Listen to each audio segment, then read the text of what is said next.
할렐루야. 주의 이름으로 사랑하며 축복합니다. 복음성가 221장 찬양 드리겠습니다. 복음성가 221장입니다.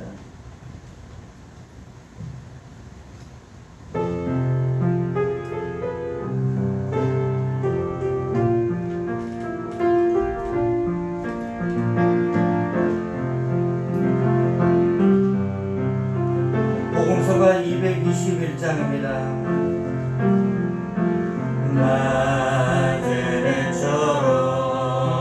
낮에처럼 밤엔 달처럼 그렇게 살 순 없을까.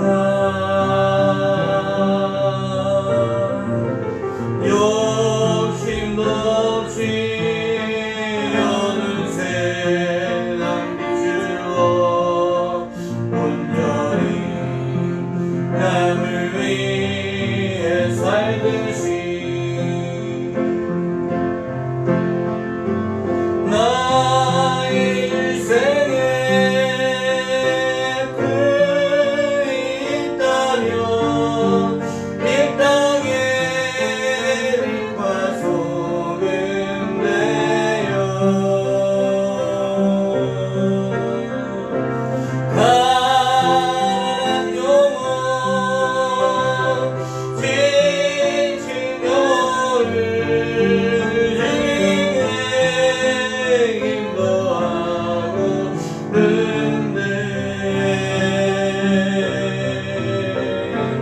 나의 욕심이 나의 못난 자가 언제나 허다한 짐 되어 나를 힘들어 나를 곤혹해 하니 예수여 나를 도와주소서.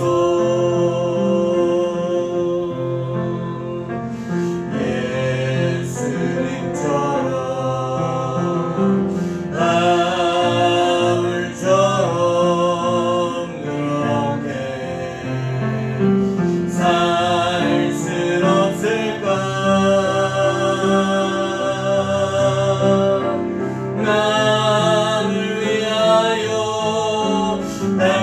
당신들의 온몸을 온전히 버리셨던 것처럼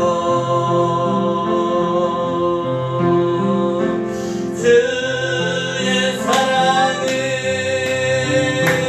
베푸는 사랑 값없이 거저주는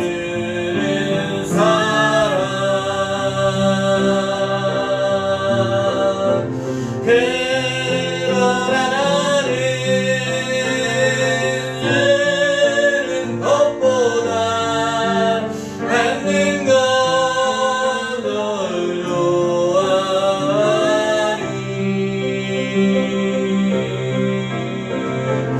나의 입술은 주님 닮은 길 따라 내 맘은 아직도 주와요. 아들 사랑만 믿으라고 있으니 예수여 나를 도와주소서.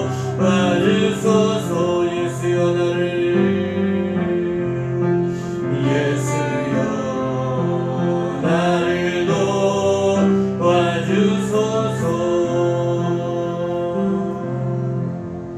아멘. 주님의 은혜가 우리를 돕는 자 가운데 있음을 기억합니다. 복음성가 235장입니다. 여호와는 나의 목자시니 내게 부족함이 없으리로다. 시편 23편의 그 은혜를 찬양으로 드립니다. 235장입니다.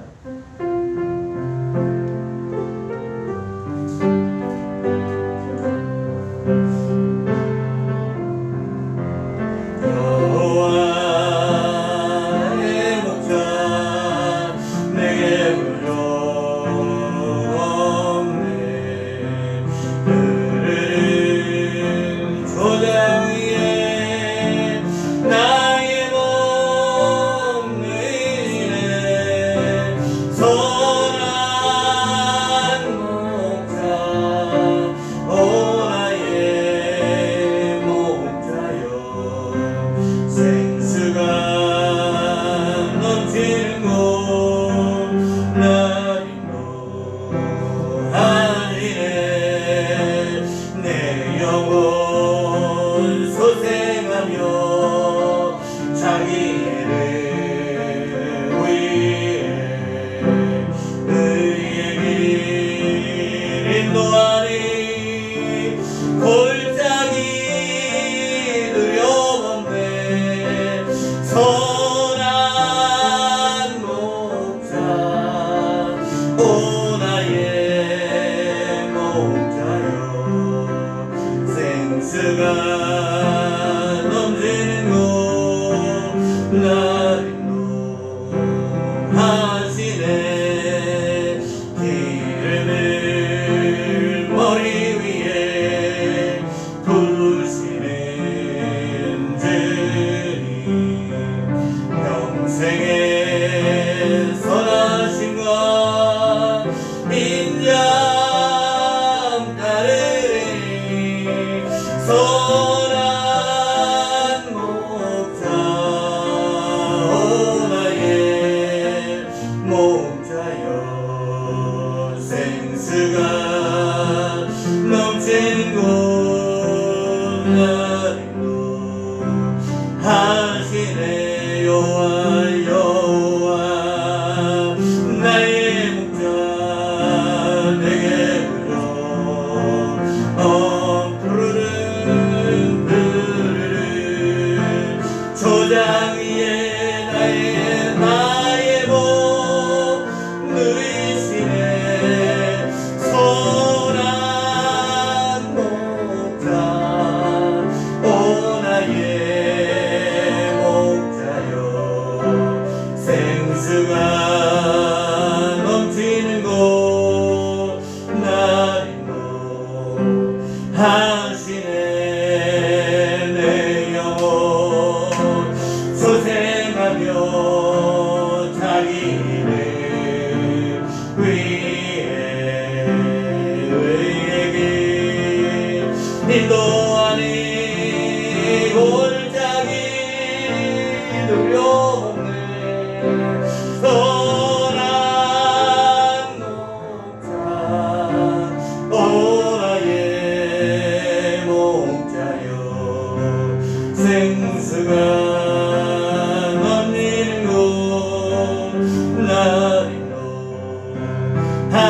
인도하시네 기름을 머리 위에 부으시네 주님 평생의 선하심과 인정 따르리 선한 목자 오 나의 목자여 생수가 넘치는 곳 날 인도하시는 선한 목자 오 나의 목자여 생수가 넘치는 곳 날 인도하시네 복음서가 246장입니다. 주께서 내게 예비하시는 246장입니다.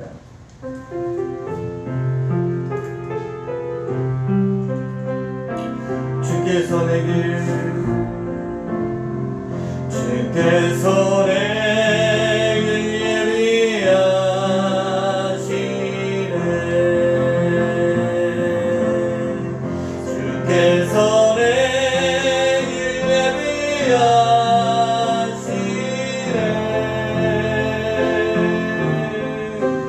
이제 하루하루를 주를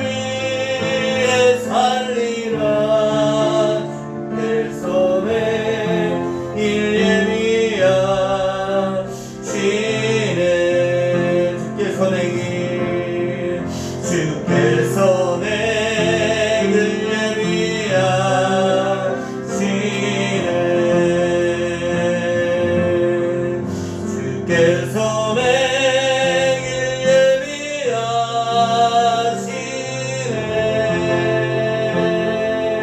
예비하시네. 이제 하루하루를 주를 위해 살리라.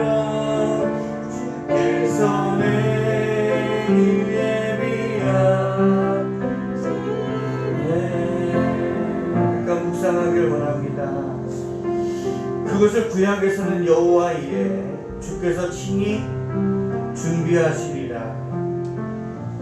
하나님께서 없는 것을 우리에게 요구하시는 것이 아니라 하나님이 우리에게 주신 것을 통하여 그 감사를 받기를 원하십니다.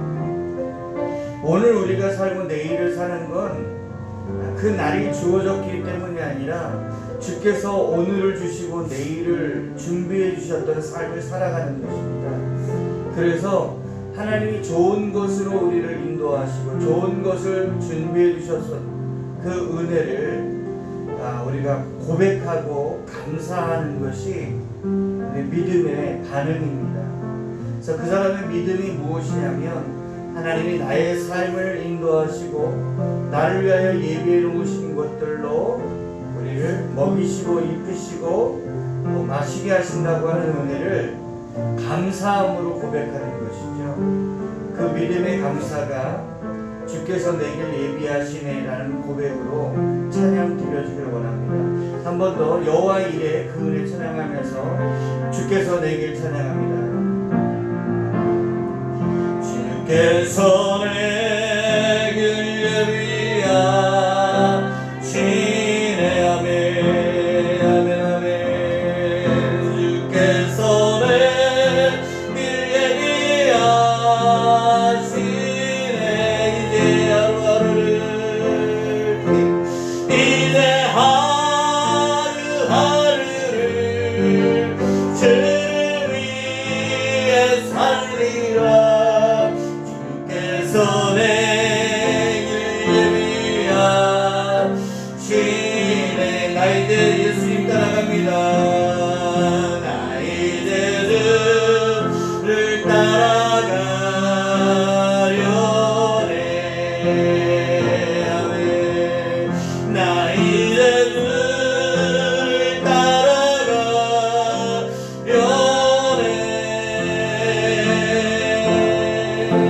세상 죄길 버리고 생명길을 찾았네. 나 이제 주를 따라가려네. 나 이제 겸손하게 나 이제 겸손하게 살리라.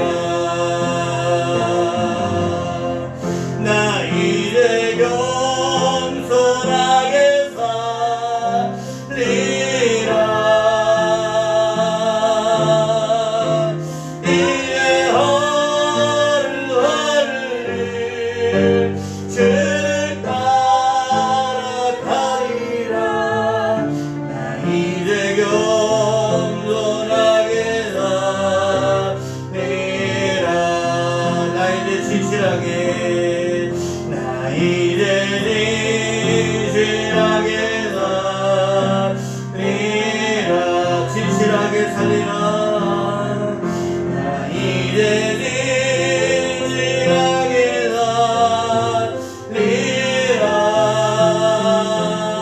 아멘. 나의 하루하루를 주를 따라가리라. 나 이제 진실하게 살리라.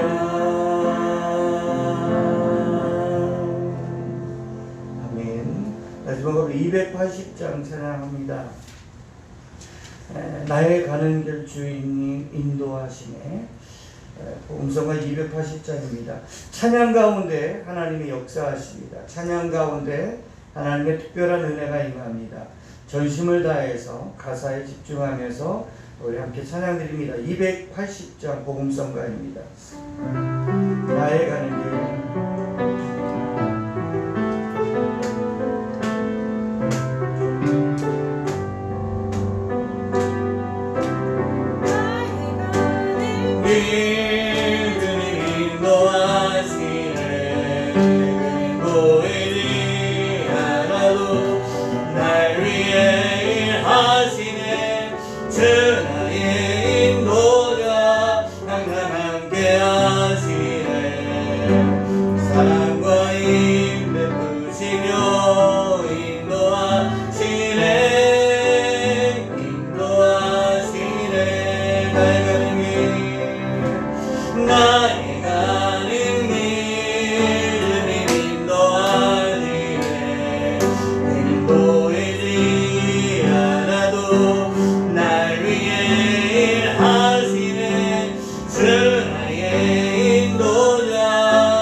광야의 길을 인도해 그가 만드신 것 보라 하늘과 땅 변해도 주의 말씀 영원히 내 삶 속에 세인 행하리 나의 가는 길 주님 인도하시네 보이지 않아도 날 위해 하시네 주 나의 인도자 항상 함께 하시네 사랑과 힘 베푸시며 인도하시네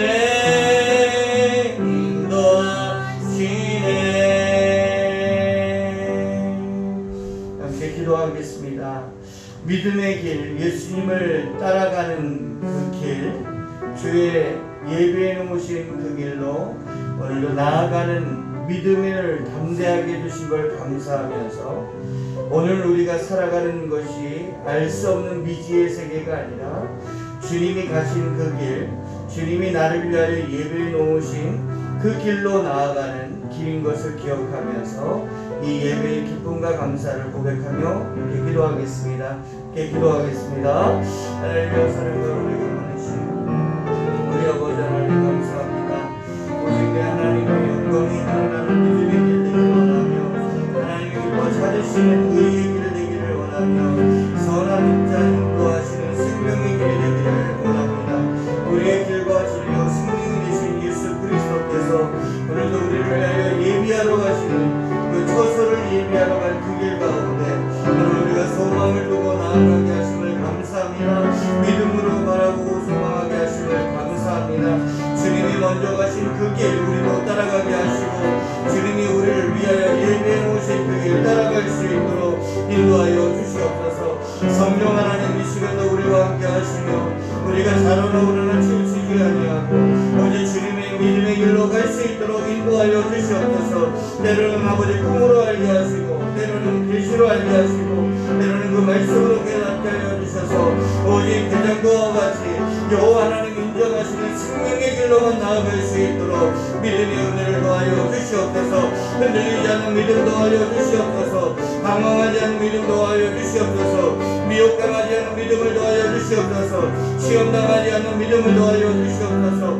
오직 믿음의 선배들도 그 길로 걸어가는 것처럼 오직 의 가운데 하나님 담대한 믿음으로 걸어 나아가게 하시도록 하나님의 믿음의 확신을 더하시고 믿음에 대한 분명한 사실들을 알게 하여 주시옵소서. 오늘도 하나님 그 믿음에 대하여 하시니 하나님께 감사합니다. 오직 이 예배에 참여하는 모든 자들이 아버지 그 동일한 믿음을 믿음의 주가 될 수 있는 자가 되어 주시옵소서. 아버지 하나님에게 믿음의 은혜 하나님으로 오면 오늘 생명의 길이 우리에게 되어질 수 있도록 하나님의 하나님께 되어질 수 있도록 인도하여 주시옵소서. 오늘도 하나님도 하심을 아버지 믿음 감사합니다. 오직 그 길로 인도하심을 감사합니다. 주님 감사합니다. 사랑과 은혜가 충만하신 아버지 하나님 감사합니다. 하나님의 나라에 속한 믿음의 백성들이 하나님의 그 은혜와 자비와 긍휼하심을 감사하며 예배를 드리오니 우리 주 예수 그리스도를 믿음으로 구원받은 그 믿음의 백성들의 삶의 풍요로움이 이 예배 가운데 넘치게 하여 주시옵소서. 육으로 말미암아 예수 그리스도의 목마름을 해결받은 하나님 성령의 사람들로 모여싸우니 성령 안에서 충만하게 하여 주셔서 자라나 오르나 치우치지 않게 하시고 흔들리지 않게 하시고 미혹받지 않도록 우리에게 하나님의 은혜를 가득 부어주는 성령의 시간 되게 하여 주시옵소서. 하나님의 길로 나아가는 소망의 백성들이 이제도 주께서 예배해 놓으신 길로 나아가게 하셨사오니 그것이 알 수 없는 방황과 갈등의 길이 아닌 예수 그리스도가 먼저 걸어가신 그 길로 따라가게 하셨사오니 예수 그리스도께서 하나님 보좌 우편에 앉으신 그 길 가운데 우리도 나아가는 믿음의 은혜를 입혀 주시옵소서. 그러므로 이 땅에 있는 것들로 바라보지 아니하고 하나님이 지으시고 하나님이 우리를 예배해 놓으신 그 나라와 그 의를 소망하며 걸어나갈 돌아가는 믿음의 시간 되게 하여 주시옵소서. 이제도 하나님의 뜻하신 바를 깨닫기 위하여 말씀 앞에 습니다. 그 말씀으로 인하여 우리를 교훈하시고 가르쳐 주셔서 세상에 돌아가는 이치가 아닌 하나님의 나라의 섭리의 뜻을 알게 하여 주셔서 하나님의 뜻 가운데 살아가는 하나님의 나라 백성들 될 수 있도록 인도하여 주시옵소서. 이제도 열왕기상에 있는 말씀을 통하여 은혜 받기를 원합니다. 그때 그 역사가 오늘 우리의 삶의 교훈이 되게 하시고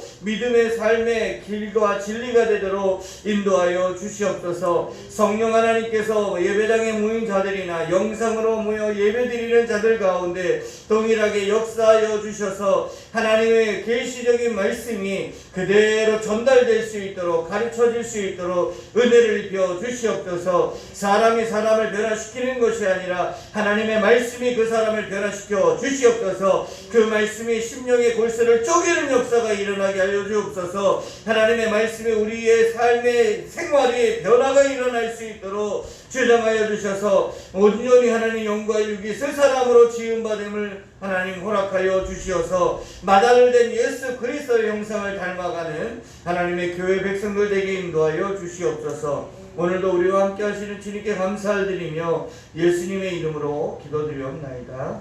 아멘. 하나님의 말씀을 함께 보도록 하겠습니다. 구약성경 열왕기상 3장입니다. 수요일날은 열왕기상을 계속 강의합니다. 열왕기상 3장입니다.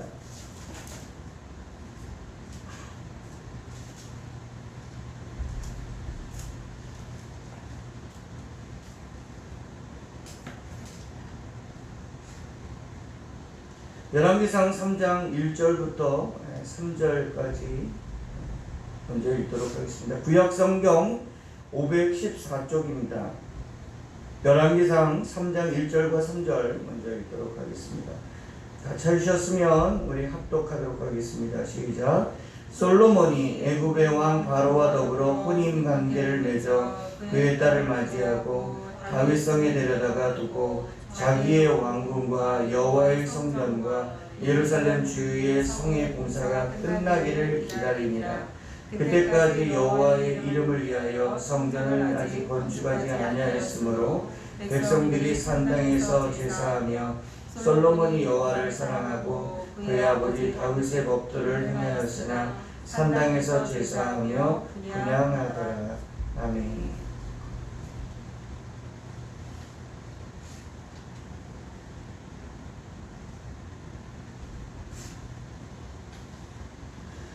열왕기상 3장은 솔로몬의 이제 하나님의 그 견고하게 세워진 나라, 안정된 나라 가운데서 솔로몬이 어떤 일들을 행하고 있는가, 어떻게 그 왕노릇하고 있는가를 잘 보여주고 있는 내용입니다. 그래서 3장부터 11장까지가 솔로몬에 관한 이야기로 나오고 있습니다. 그 중에 3장에서 가장 중요한 것은 유명하게도 우리가 보고 있는 말씀 이후에 4절부터의 내용 가운데 보면 솔로몬이 1000번제를 드림으로 인해서 지혜를 얻고 부귀영화를 얻었다라고 하는 그 내용을 말씀하고 있습니다. 그런데 오늘 본문에서 먼저 시작은 솔로몬이 하나님 앞에 1000번제를 드리면서 다윗과 같이 하나님의 마음에 합한 그 사람으로서의 은혜를 입은 내용들이 1000번제의 지혜를 얻는 말씀이기도 하지만 오늘 살펴보려고 하는 것은 왜 하나님이 이 솔로몬을 세우셨는가 하는 것입니다. 그래서 이 말씀을 통해서 하나님이 우리에게 무엇을 계시해 주고 있는가, 무엇을 가르쳐 주시고 있고 무엇을 보게 하시는가 하는 내용을 보려고 합니다. 지난 시간에 2장에서 보면 솔로몬이 왕위에 올라갈 수 없는 현실에서 하나님의 강권적인 역사로 말미암아 솔로몬이 왕으로 갑자기 등극하게 되는, 즉위하게 되는 내용을 보았습니다. 그리고 왕이 올라서자마자 아버지의 유언을 따라서 다윗 때의 죄를 범했던 사람들을 심판하게 되는 내용을 봅니다. 결국은 그 하나님의 견고한 나라에서 그 죄가 마지막 심판의 대상이 된다고 하는 것을 보여주었습니다. 그러면서 그 죄의 심판 이후에 그 나라가 견고해졌다라고 하는 내용을 2장에서 우리가 보았습니다. 그 나라가 견고해졌다. 그 나라를 우리는 이스라엘이다 이렇게 얘기합니다. 이스라엘이란 그러면 하나님이 왜 세우려고 했을까? 왜 하나님은 다윗을 통하여 그 나라를 말씀하시고 솔로몬을 통하여 그 나라의 견고함을 보여주고 있을까 하는 겁니다. 세상의 모든 나라들의 숫자를 우리가 다 알지는 못하지만 유명한 나라들 여러 나라들이 아마 기억이 날 겁니다. 근데 그 가운데서 성경에서 말하고 있는 하나님이 오직 그 강권적으로 역사하시고 섭리하시면서 그 죄를 범하고 또 주를 배신하며 떠나는 이스라엘을 끝까지 붙잡고 계시면서 다시 한번 사랑을 회복시키고 그들을 다시 나라로 불러서 회복시키는 그 일들을 행하시면서까지 하나님은 이 이스라엘을 끝까지 지키시고자 하는 모습을 우리가 구약성경을 통해서 보는데, 예레미야서 말씀을 쭉 읽어나가면 하나님이 23년 동안 선지자들을 통하여, 예레미야 선지자가 말씀을 전하지만 23년 동안 그들이 보인 반응은 여전히 하나님께로 돌아서기보다는 오히려 하나님 앞에 대적질하는 모습을 발견합니다. 23년 동안이라고 하는 그 장구한 시간 동안 예레미야가 말씀을 전해도 그 말씀 앞에 듣고 있음에도 불구하고 말씀에 반응하고 변화를 가져오지 못합니다. 그럼에도 불구하고 하나님은 70년 이후에 내가 다시 신실한 백성들을 이스라엘에 다시 세워서 하나님의 나라를 다시 세울 것이다 라고 하는 예언의 말씀을 주신다는 것이죠. 왜 이스라엘일까요? 하는 질문입니다. 왜일까요?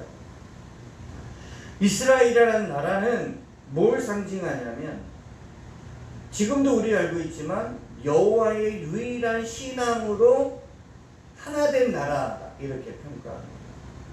다시 말해서 이스라엘은 이스라엘 민족이 혈통적으로나 아니면 그 권세적인 것들로 말미암아 이스라엘이 존재하는 것이 아니라 이스라엘의 역사의 모든 과정들 통해서 보면 이스라엘 존재 자체가 존재하는 것은 이스라엘의 존재적 힘에 의한 것이 아니라 하나님의 강권적인 힘에 의해서 이스라엘이 존속되고 존재했다라는 사실입니다. 이 얘기는 뭐냐면 하나님이 이스라엘이란 나라를 세웠다는 상징적인 의미입니다. 그 말은 하나님이 갈대아 우르에서 아브라함을 불러내시면서 아브라함을 통하여 맺으신 언약이 너를 통하여 열국이 복을 받게 하는 복의 근원된 나라를 세우겠다고 하는 약속을 하나님 맺게 되시는데, 그 언약을 성취하시기 위하여 하나님의 나라를 세우셨는데 그곳을 이스라엘이라고 말한다고 하는 얘기입니다. 그래서 이스라엘이라는 것은 그 나라적인 의미에서는 하나님의 언약으로 말미암아 세워진 나라 이렇게 정리할 수 있습니다. 그러니까 이스라엘의 정체성은 자기들로 말미암아 나라가 세워진 게 아니라 하나님의 언약을 통하여 세워진 나라 이렇게 보여준다는 얘기죠. 그래서 지금도 이스라엘의 중동지방에 아주 작게, 강원도 크기보다 좀 크고 경상도보다 작은 그 아주 그 소도시로 의미할 수 있는데, 그 이스라엘이 여러 가지 우여곡절을 겪고 수천 년 나라를 빼앗긴 유랑 민족으로서 흩어졌지만 그들의 존재가 다 사라진 것이 아니라 오히려 다시 나라가 세워지게 되고 유태인들이 그 나라를 다시 건국하는 존재감이 보여지고 하는 것은 바로 그 의미가 무엇에 있냐면 지금도 역사 속에서 뭘 보여주고 지금 오늘도 이스라엘이 뭘 보여주냐면 바로 하나님의 언약의 성취가 무엇인지, 하나님의 신실하심과 하나님의 성실하심과 하나님의 열심이신 그 은혜의 일하심을 우리로 하여금 오늘도 경험하게 하는 거예요. 그래서 이스라엘이 그냥 똑똑한 민족, 그냥 돈 많은 민족, 세계에서 머리가 제일 좋은 사람들, 뭐 이런적으로 제한하는 것을 일반적인 사람들이 평가를 한다면, 성경적으로 평가하는 것은 이스라엘은 하나님의 언약을 통하여 세워진 나라, 그 언약으로 말미암아 유지된 나라, 그 언약으로 말미암아 보호를 받는 나라로 정의되어 수 있다는 거예요. 그러므로 이스라엘 나라의 존재는 우리가 뭘로 이해하냐면 하나님이 언약한 것을 반드시 성취하신다.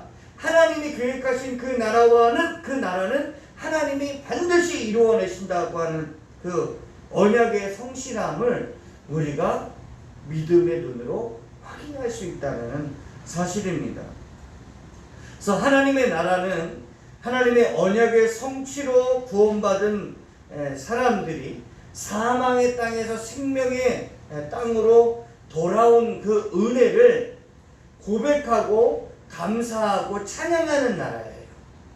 그래서 이스라엘의 멸망이 왜 멸망했는가 하는 그 멸망의 이유들을 에레미야서를 통해서 쭉 여러분 상기하시면서 읽어나가는데, 그 이스라엘이 멸망하시면서 뽑고 파괴하셔서 다시 세우고 다시 건축하겠다고 하는 이런 큰 프로젝트의 가장 중요한 핵심적인 이유는 입으로는 주를 찾지만 그 마음으로는 주를 떠난 자들, 그들의 행위로는 하나님께 예배하지만 그들의 마음으로부터는 하나님을 떠난 그 우상 숭배의 죄라고 하는 것이죠. 결국은 하나님의 긍휼하심의 은혜를 입은, 그 불쌍히 여기심을 입은 그 이스라엘 백성들의 그 은혜를 만방에 하나님의 긍휼과 불쌍히 여기심과 그 자비하심의 은혜를 만방에 그 빛으로 드러내고 표현해야 할 이스라엘이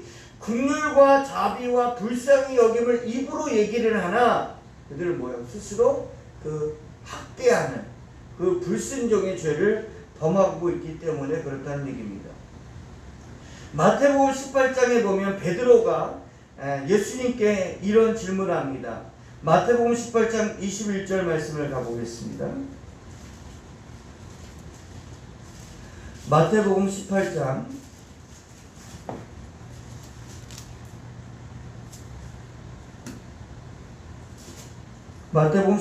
28절입니다. 한 절씩 교독하면서 좀 길지만 35절까지 우리 보겠습니다. 그때에 베드로가 나와 이르되 주여, 형제가 내게 죄를 범하면 몇 번이나 용서하여 주리이까? 7번까지 하오리이까? 예수께서 이르시되 내게 이르노니 7번뿐 아니라 7번을 70번까지라도 할지니라. 그러므로 천국은 그 종들과 결산하려 하던 어떤 임금과 같으니 결산할 때에 10,000달란트 빚진 자 하나를 데려오매 갚을 것이 없는지라 주인이 명하여 그 몸과 아내와 자식들과 모든 소유를 다 팔아 갚게 하라 하니, 그 종이 엎드려 절하며 이르되 내게 참으소서 다 갚으리다 하거늘 그 종의 주인이 불쌍히 여겨 놓아 보내며 그 빚을 탕감하여 주었더니, 그 종이 나가서 자기에게 100데나리온 빚진 동료 한 사람을 만나 붙들어 목을 잡고 이르되 빚을 갚으라 하매 그 동료가 엎드려 간구하여 이르되 나에게 참아주소서 갚으리이다 하되 허락하지 아니하고 이에 가서 그가 빚을 갚도록 목에 가두거늘 그 동료들이 그것을 보고 몹시 딱하게 여겨 주인에게 가서 그 일을 다 알리니, 이에 주인이 그를 불러다가 말하되 악한 종아, 내가 빌기에 내가 내 빚을 전부 탕감하여 주었거늘 내가 너를 불쌍히 여긴과 같이 너도 내 동료를 불쌍히 여김이 마땅하지 아니하냐 하고 주인이 노하여 그 빚을 다 갚도록 그를 옥졸들에게 넘기니라. 같이 하겠습니다. 35절 시작. 너희가 각각 마음으로부터 형제를 용서하지 아니하면 나의 하나님 아버지께서도 너희에게 이와 같이 하시리라. 베드로가 몇 번을 용서해야 됩니까? 라고 얘기할 때에 70번에 7번씩이라고 하는 게 77이 49, 490. 그런데 예수님이 이러한 용서의 개념을 뭘로 풀어내냐면 천국이다 하는 얘기입니다. 용서가 있는 것은 바로 천국이라는. 그러니까 하나님의 나라는 죄사함의 은혜, 빚진 자가 탕감을 받는 은혜로 살아가는 것. 내가 불쌍히 여김을 받은 것을 하나님의 나라라 이렇게 설명하고 있어요. 그런데 이스라엘이 그 이스라엘 땅에서 뽑혀내고 파괴되어져서 바벨론 포로로 끌려가게 된 이유가 뭐냐면 하나님이 너희를 불쌍히 여긴 것 같이 불쌍히 여김이 없는 거예요. 어디서부터? 그 마음으로부터 없는 거예요.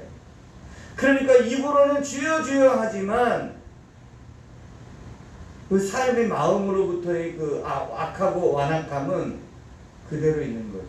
다시 말해서 하나님 앞에 예배도 드리고 11조도 드리고 금식도 하고 구제도 하고 하루에 기도를 5번 하는 이 종교적 패턴을 매일같이 행하고 있는 유태인들이 많은 사람 앞에 나는 이런 율법의 요구를 다 하고 있습니다 라고 얘기를 하면서 또 하나는 뭐냐면 그러한 율법의 요구대로 살지 못하고 있는 연약한 사람, 불쌍한 사람들을 볼 때마다 구제헌금으로 구제해주고 말은 불쌍히 여긴다고 하면서도 그 마음으로는 그 사람들을 무시하고 그 사람들을 학대했던 거예요.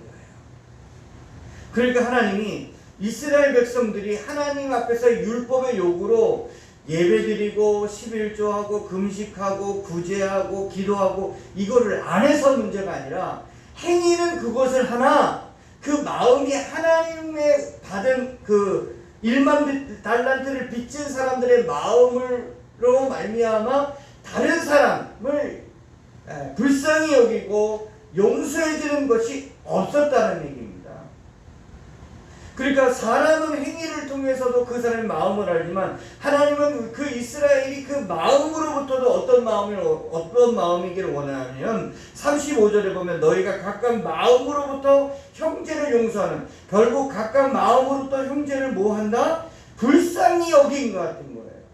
35절에 내가 너를 뭐한 것처럼 33절에 내가 너를 불쌍히 여김과 같이 너도 내 동료를 불쌍히 여김이 마땅하다. 근데 그게 하나님의 나라의 그 정체성이에요. 그게 하나님 나라의 생활 양식이에요. 잘 알지만 이게 하나님의 나라라고요, 이게.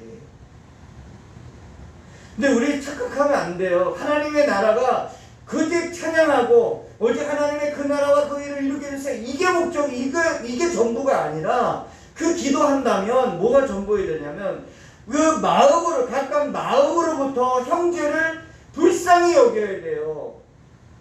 네? 내가 먼저 은혜를 입었으면 그 받은 은혜를 다른 형제들, 은혜가 없는 형제들에게 은혜를 베풀어 주라는 거예요. 그게 어떤 거예요? 이스라엘인 거예요. 그래서 하나님이 이스라엘을 세운 겁니다. 근데 그런 자를 보고서도 외면하고 가는 사람들이 있었다는 거예요. 그게 누구예요? 제사장이었잖아요. 레위인이었잖아요.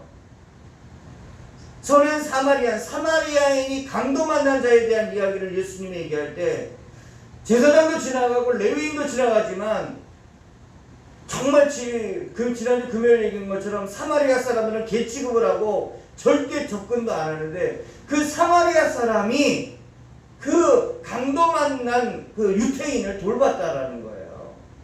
돌볼 때 그냥 돌본 게 아니라 자기의 가지고 있는 여비까지도 주면서 돌봐주라고 했어요. 그보다 더한 건 모자라면 내가 다시 올 때에 갚을 때니까 최선을 다해서 이 생명을 살려달라는 거예요. 그건 뭐냐면 내 생명이 소중하면 이 사람 생명도 소중하다는 얘기예요.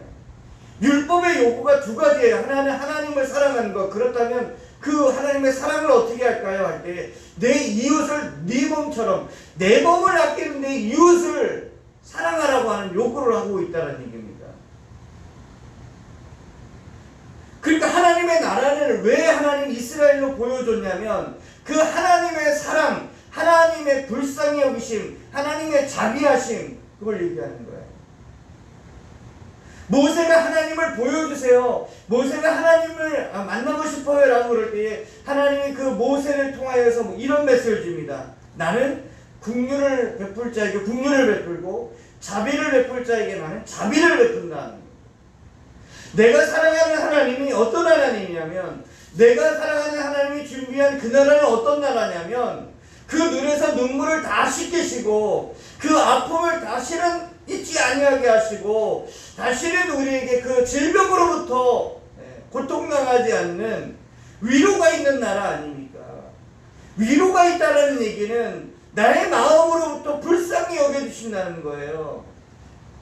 제가 하나님을 사랑하고 하나님이 예배해 오신 그 나라를 사랑하고 소망하고 감사하고 찬양하고 어떤 어려움이 있어도 견뎌내고 이겨내고 넘어서려고 하는 그 끈기를 가질 수밖에 없는 이유는 바로 그 하나님이 선하시기 때문에 그래요. 그 하나님이 신실하시고 진실하시고 성실하시고 열심을 다하시는데 나를 사랑하여 나를 위하여 예배해 놓으신 그 나라가 위로의 나라였기 때문에 그래요. 이 땅에서 살아가는 거 하나님 없이 살아가는 사람도 다 있어요. 다 똑같아요. 그런데 오직 내가 왜 예수 그리스도를 통하여 하나님 앞에 나아가느냐면 바로 그 하나님이 우리에게 위로가 되어주시고 그 하나님이 우리를 불쌍히 여기심의 자리가 예비되어져 있기 때문에 그래요. 여기서는 맛보기예요. 여기서는 교회를 통하여 그 불쌍히 여기심과 자비하심과 불쌍히 여기심의 그 용서함의 은혜가 맛보기예요. 그러나 그 나라의 완전한 곳에서는, 그 사랑의 완전한 자리에서는 이제는 모든 것들이 다 씻겨져 나가는 회복의 역사가 일어난다는 거예요. 그래서 요한계시록 21장에 보면 그 모든 환난을 당하고 핍박을 당하고 죽임을 당하는 일부 교회의 마지막 21장에 가면 새하늘과 새 땅을 바라보도다. 이전 것은 없어졌다는 거예요. 새로운 것이 열렸다라는 거예요. 그러면서 반모섬에서 사도 요한이 그 얘기하는 거예요. 지금을 바라보지 말고 장차 하나님이 지으시고 크고 놀라운 그 나라를 바라보며 오늘도 믿음의 경주해 갑시다 하는 거죠. 그래서 히브리서 11장에 모든 사람들이 믿음으로 말미암아 그 나라를 바라보면서 이기기도 하고 또 죽음을 당하기도 해도 영원한 나라가 있는 그 나라를 바라보았다 이 얘기합니다. 오늘 솔로몬을 통하여 이스라엘이라는 나라가 견고해진 것을 보여주고 이스라엘이라는 나라가 우리에게 보여주는 큰 믿음의 은혜는 뭐냐면 하나님이 그 나라를 세우셨다. 뭘로? 그 언약으로 말미암아 세웠다. 그것이 솔로몬에게는 옛 언약의 그 그림자라면 새 언약의 그림자로 우리에게 보여진 것은 요한복음 14장 말씀에 보면 내가 너희를 위하여 처소를 예비하러 가노라고 했어요.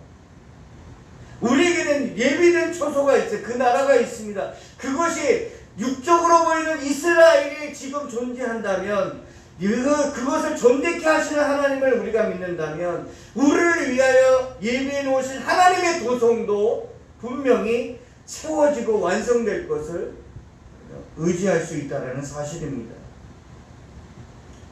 히브리서 4장 15절 말씀에 보면 우리에게 있는 대제사장은 우리의 연약함을 동정하지 못하실 리가 아니요 모든 일에 우리와 똑같이 시험을 받으신 이로되 죄는 없으시다. 우리의 사정을 다 알아두시는 분이 누구냐? 예수 그리스도라는 얘기를 말씀하고 있어요. 그러니까 하나님의 나라를 이야기할 때 하나님의 나라를 어떻게 가깝게 이해하냐면 나를 불쌍히 여기시는 하나님, 나를 불쌍히 여기시는 예수님, 나의 사정을 다 알아주시는 예수님, 나의 고통과 아픔과 괴로움과 흔들림과 갈등을 다 아시는 하나님. 그래서 갈등할 수 있으나 갈등의 삶을 살지는 않게 됩니다. 흔들릴 수 있으나 뿌리가 뽑히지는 않습니다. 두려워할 수 있으나 두려움에 빠지지는 않습니다.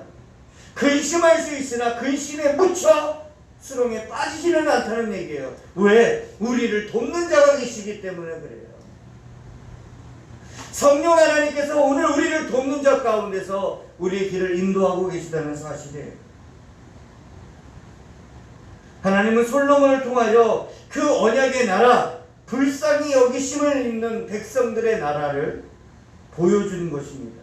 그래서 이 장에서 죽임을 당했던 사람들은 다 어떤 사람들이냐면 바로 그 불쌍히 여기심에 대한 마음이 없었던 아나니아라고 하는, 아도니아라고 하는 왕입니다.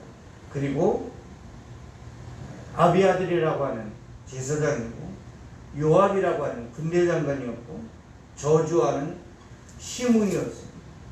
이런 자들은 하나님 다 멸망의 길, 사망의 길, 음부의 길로 내려가게 하죠. 그리고 나서 세워진 솔로몬의 나라는 어떤 나라입니까? 샬롬의 나라. 솔로몬이라는 게 샬롬이라는 말과 동일하지 않습니다. 그래서 잊지 마시기 바랍니다. 어떤 나라가 우리 안에 건설되어지고 세워져야 하느냐? 불쌍히 여깁니다. 사람들의 사정을 알아주는 것들이에요.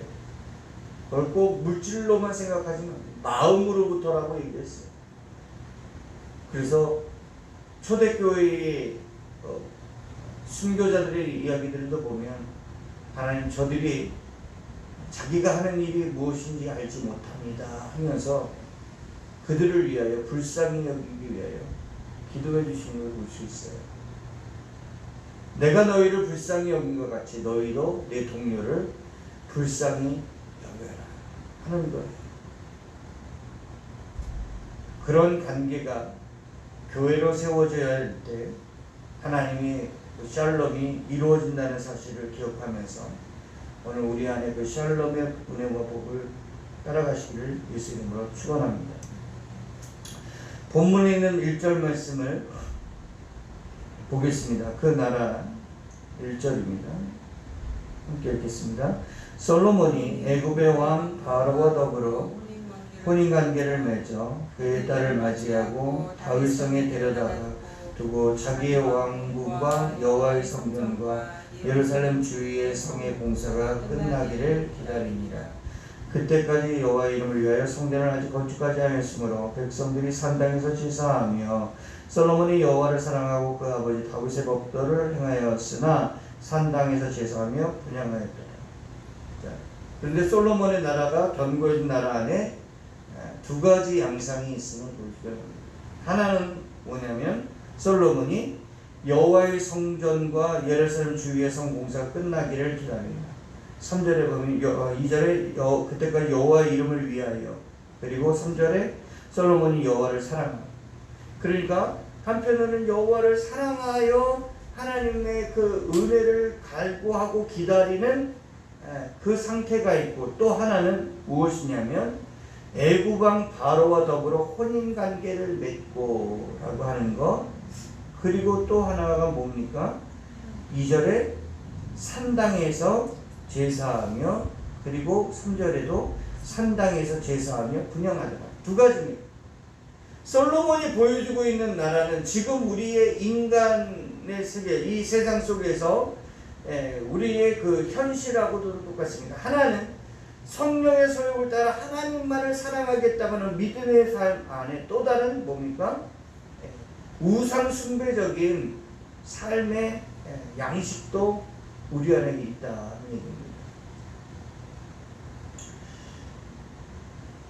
솔로몬이 이스라엘 나라를 견고하게 세우고 나부터 그가 한 일은 무엇이냐면 애굽 왕 바로의 딸과 혼인을 맺었어요. 이거는 아마 동맹을 맺는 정략적 결혼이었으리라 여겨집니다. 아마 솔로몬이 국내적인 정세는 견고해졌을지 모르지만 이웃과의 관계에서의 그 정치적, 국제적 관계는 아마 좀 약했던 것 같습니다. 그래서 솔로몬이 믿음으로는 하나님을 사랑하지만 현실로는 누구를 사랑하게 됐냐면 애굽 왕 바로의 힘을 사랑했다라는 측면입니다. 결국은 자신이 가지고 있는 지금 현실의 그 하나님의 은혜의 나라를 자기가 지켜나가고 하고자 하는 힘을 지금 어디서 빌려오고 있냐면 바로 애굽 왕 바로를 통해서 가져오고 있다는 얘기입니다. 하나님이 제일 싫어하는 것이 뭐냐면 이런 양상이죠. 우리가 하나님의 은혜로 말미암아 견고한 성 안에 들어왔는데 그 안에서 자꾸 뭐하냐? 세상적인 힘을 동원하여서 그 하나님의 믿음의 길을 지켜나가려고 하는 욕심이에요. 그러니까 전적으로 하나님을 의지하는 것이 아니라 한편으로는 하나님을 의지하고 또 다른 한편에는 세상을 의지하는 모습이에요. 우리 안에 두 가지가 있지 않습니까? 어느 분이 집에 갔더니 그 큰 해바라기 그림이 집에 걸려 있어요. 근데 그런 의미가 무엇입니까? 그때 그 의미가 해바라기가 있으면 불이 들어온다. 근데 그것을 모르고 걸어놓고 모르고 얘기할 수 있지만 우리 안에 두 가지 일들이 일어날 수 있다는 거예요. 하나님의 신실한 그 믿음의 은혜가 있는 도중에 우리가 여전히 우상 숭배적인 습관이 그대로 우리의 삶에 들어올 수 있는 불완전한 모습이 있다는 얘기입니다. 그래서 마음은 원이로되 뭐가 약하다? 육신이 약하다 하는 거예요. 그 이유가 무엇 때문이냐면 본질상 우리는 영적 어두움의 권세, 그 마귀의 권세에 의해 끌려다니는 그 문화 속에서 살았기 때문에 하나님의 나라 안에서 두 가지 양상, 믿음대로 살려고 하는 것들과 그동안에 가져왔던 죄의 습관이 그대로 우리 안에 들어와 있다고 하는 사실을 말씀하고 있습니다. 하나님의 은혜만을 견고히 따랐던 우리 안에 무엇도 같이 있다? 죄의 모양과 습관도 있다 하는 거예요. 이런 모습을 보면서 하나님의 은혜가 우리에게 주어진 것 반면에 우리 안에는 무엇이 가득하다? 악함이 가득 담겨져 있다. 그래서 로마서 말씀에서 가장 중요한 핵심은 뭐냐면 우리가 하나님으로부터 구원 받았으나 그 받은 것에 반하여 우리 속에서 나오는 것은 각종 악하고 더럽고 추악한 것들만 나온다는 얘기입니다. 그래서 신령한 은혜는 하나님으로부터 오지만 악하고 더럽고 추악한 건 어디서부터 온다? 내 본성에서부터 온다는 사실을 말씀하고 있어요. 그것을 뭘 얘기하냐면 하나님의 은혜가 깊어지면 깊어질수록 뭐하나 내 안에 내쫓아야 될 가난한 족속이 있고 내 안에 제거해야 할, 뽑아내야 할, 수술해야 할 악의 본성이 그대로 남아있다고 하는 얘기예요. 그래서 이 땅에서 두 가지 작업이 우리에게 필요하다는 얘기입니다. 하나님의 은혜가 하늘로부터 올 때에 사람의 마음의 생각과 계획이 항상 악하다고 하는 것을 우리는 염두에 두면서 이런 모습이 내 안에서 드러나고 나올 수 있다라고 하는 것을 우리는 생각해야만 합니다. 그래서 믿음대로 하나님의 뜻대로 살아가고자 할 때에 지금 나의 삶을 유지하고 이끌어가는 것이 뭐야? 다른 것의 어떤 외부적 조건에 의해서 채워지고 충족되는 것처럼 여기지 말고 우리가 믿음의 은혜를 따라 살면 내 삶의 현실에 일어나는 모든 먹고 사는 문제까지도 하나님의 전적 은혜로 이루어진다고 하는 그 은혜를 세워야 돼요. 그래서 하나님의 나라는 하나님이 세우시고 그 세우신 나라가 유지되고 관리되고 보호되고 이끌림되고 인도함을 받는 풍성함이 있다라는 사실을 놓쳐서는 안 됩니다. 그래서 사람의 방법과 사람의 노력과 결과로 인해서 하나님의 교회가 세워진다. 하나님의 나라가 세워진다. 그것 자체를 우리는 뽑아내야 합니다. 그렇지 않으면 자꾸 원망하고 불평하는 입술이 되게 돼요. 그래서 하나님이 인도하시는 광야에서 보여주는 철저한 훈련은 바로 그거였습니다. 하나님이 구원해냈으면 구원한 이후에 그 길도 인도하시고 그 길 가운데 먹고 마시고 살아야 될 것도 공급해 주시고 우리의 안전도 낮이나 밤이나 다 보호해 주신다고 하는 하나님의 그 은혜를 훈련해 나가는 모습을 볼 수 있습니다. 그러므로 우리 솔로몬을 통해서 보는 교훈처럼 하나님의 나라는 세상적인 방법과 전략으로 치우쳐서는 안 된다. 그래서 우리 각 사람에게 인생에도 그런 관점으로 나의 믿음의 길, 인생의 길을 바라보시길 예수님으로 축원합니다. 그래서 우리의 삶의 현실의 모든 관계들, 세상 사람들의 관계에서 이방인들과 같은 세상 철학으로 가는 게 아니라 하나님이 주신 믿음의 철학으로 세상 속에서 건재해 나가는 교회가 되고 하나님의 나라 백성이 되기를 예수님으로 축원합니다. 기도하겠습니다. 하나님의 그 나라와 그 의를 솔로몬을 통하여 보여주시면서 하나님의 불쌍히 여기신 것 같이 우리도 서로를 불쌍히 여기는 하나님의 나라를 견고히 세워나갈 수 있도록 은혜를 입혀 주시옵소서. 그 나라를 견고히 세워나간다고 하는 명분 아래서 우리가 세상적인 생각과 계산과 방법과 판단으로 말미암아 그것을 이루기 위하여 우상숭배적인 측면에서 하나님의 나라를 생각하지 않게 하여 주시옵소서. 사람의 노력과 사람의 힘과 사람의 물질로 말미암아 하나님의 나라가 이루어지지 않고 하나님의 공급하심과 하나님이 채워주심과 보호하심과 인도함을 통해서 하나님의 나라가 유지되고 관리되고 있다는 사실을 기억하면서 믿음의 눈을 열게 하여 주옵소서. 예수님의 이름으로 기도드리옵나이다. 아멘. 우리 복음성과 찬양 드리고 기도문을 얘기해 드리도록 하겠습니다. 복음성가 223장입니다.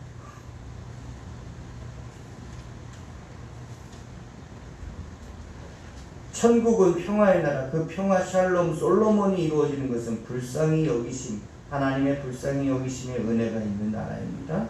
223장 복음성가입니다.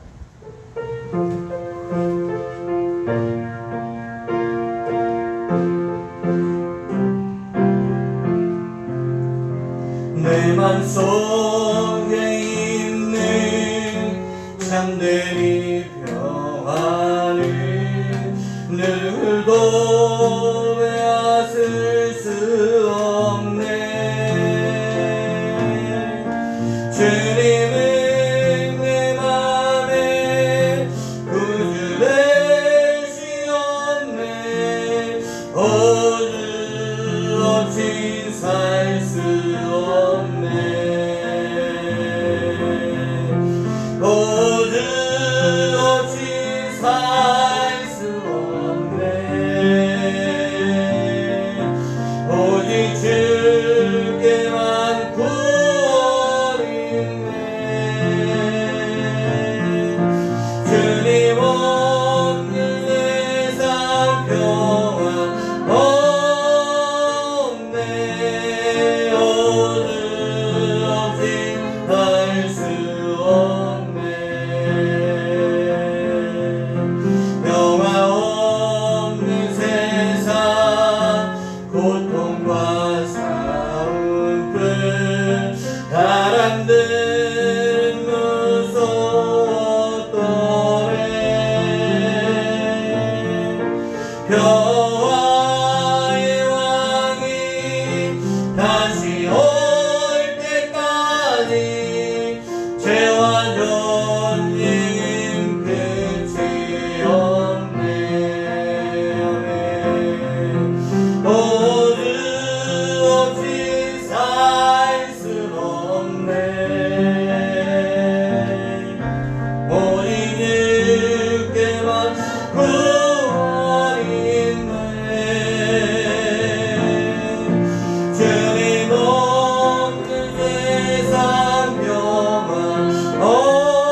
나라에 예수 그리스도의 사랑과 은혜가 임하기를 기도해 주시기를 부탁드립니다.